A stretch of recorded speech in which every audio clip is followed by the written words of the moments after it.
Shalom jemaat Tuhan, senang sekali kita bisa berjumpa lagi dalam acara Light of Revival, renungan firman Tuhan yang akan menuntun kita di sepanjang hari ini. Mari kita melihat bagian firman Tuhan yang akan kita renungkan bersama dalam Yohanes 10 ayatnya yang ketiga dan ayatnya yang kelima.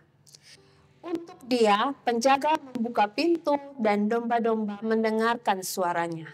Dan ia memanggil domba-dombanya masing-masing menurut namanya dan menuntun keluar. Tetapi seorang asing pasti tidak mereka ikuti.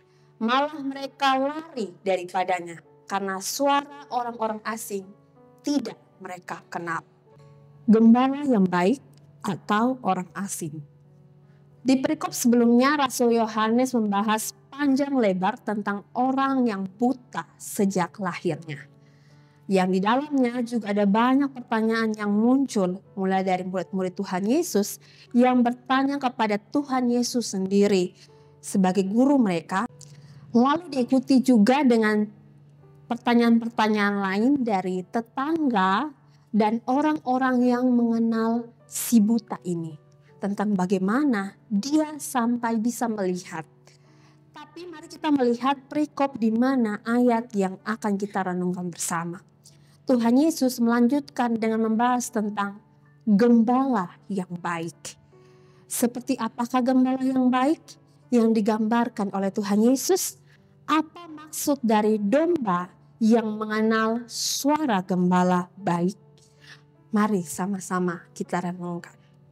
Ya, Tuhan Yesus di perikop ini sedang membahas secara khusus tentang gembala yang baik. Ini dikarenakan di perikop sebelumnya yang bercerita tentang si buta sejak lahir, itu berlanjut dengan pertanyaan dari para Farisi yang bertanya perihal kebutaan mereka secara rohani. Mereka para Farisi menganggap diri mereka sendiri sebagai pemimpin agama yang sesungguhnya, yang memang diutus untuk panggilan itu. Sedangkan Yesus, mereka menganggapnya bukanlah pemimpin agama. Menarik bahwa Tuhan Yesus lalu membahas gembala yang baik agar para Farisi menyadari akan keadaan diri mereka yang sebenarnya. Mereka adalah pencuri atau perampok dari domba-domba itu. Gambaran Tuhan Yesus tentang gembala yang baik ini bisa dikatakan memang tepat dan cocok, sebab pada waktu itu pekerjaan sebagai gembala memang menjadi pekerjaan yang umum yang dibutuhkan di Israel pada waktu itu.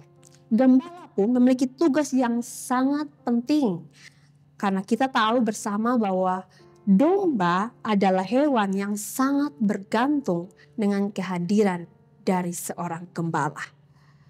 Tradisi gembala domba memanggil domba-dombanya. Domba di sana punya nama dan gembala memanggil dombanya menggunakan namanya masing-masing. Ia berjalan di depan mereka dan domba-domba itu mengikuti dia. Gembala di sana tidak menggiring domba dari belakang, tetapi ia berjalan di depan dan domba-dombanya mengikutinya dari belakang. Dalam ayat yang ketiga sampai ayat yang kelima terlihat ciri dari seekor domba. Ia bisa membedakan suara gembala dan suara orang asing. Memang orang Kristen yang masih bayi tentu tidak akan bisa melakukan pembedaan seperti ini. Tetapi kalau ia Kristen yang sejati, maka ia pasti akan belajar firman Tuhan dan mendapatkan pimpinan dari Roh Kudus. Sehingga bisa membedakan mana suara gembala dan mana suara dari orang asing. Ia mendengar dan mentaati suara gembala. Itu adalah tafsiran dari Pendeta Budi Asali. Dari sini kita dapat menarik ke kehidupan rohani kita masing-masing yang menyebut diri kita sendiri sebagai orang Kristen. Adakah di antara kita yang sudah Kristen begitu lama Sampai dengan saat ini, kita begitu mudah terpengaruh dengan ajaran-ajaran yang hanya berdasarkan karangan atau pengalaman manusia semata. Adakah kita dengan mudah terpengaruh untuk mendukung ajaran-ajaran yang tidak alkitabiah, yang penting cocok dengan keadaan kita, yang penting kita suka, maka kita tanpa menelusuri kebenarannya terlebih dahulu, kita tetap akan mendukung ajaran itu? Bahkan adakah di antara kita yang asal kutip quotes atau kata-kata bijak, kata motivasi yang belum tentu atau mungkin tidak sesuai dengan kebenaran firman Tuhan hanya karena dasar rasa suka? Maka itu menunjukkan kita bukanlah domba. Karena domba harusnya mengenal dengan baik suara gembala dan tidak mudah terpengaruh dengan suara orang asing yang kehadirannya menyesatkan.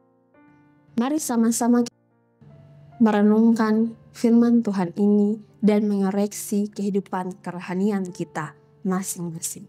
Adakah kita seperti orang-orang yang begitu mudah terpengaruh ajaran-ajaran yang tidak alkitabiah, mendukung ajaran-ajaran yang tidak alkitabiah yang hanya berdasarkan karangan atau pengalaman semata? Kalau kita seperti itu, maka melalui tuntunan Roh Kudus, perbaikilah, bertobatlah.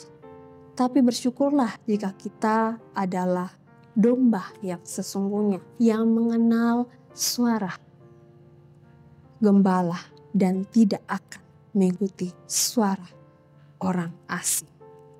Biarlah kebenaran firman Tuhan yang singkat ini boleh menolong kita dalam kehidupan kita masing-masing. Mari kita berdoa. Ya Tuhan, kami datang kepadamu melalui renungan singkat yang kami dengar. Kami diajak untuk mengoreksi kehidupan rohani kami masing-masing. Jika Engkau dapati bahwa kami selama ini lebih mudah untuk mengikuti ajaran-ajaran yang tidak berdasarkan Alkitab, kami lebih mudah mengikuti ajaran-ajaran yang kami suka, yang menurut kami sesuai dengan keadaan kami, tapi tidak kami telusuri terlebih dahulu, maka ampunilah kami Tuhan, dan biarlah Engkau dengan Roh Kudus, melalui Roh Kudus-Mu menuntun kami untuk boleh menjadi orang-orang yang boleh mengenal suara gembala yang sesungguhnya.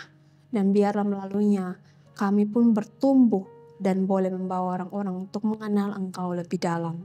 Terima kasih Tuhan Yesus. Inilah doa kami dan nama Tuhan kami telah berdoa.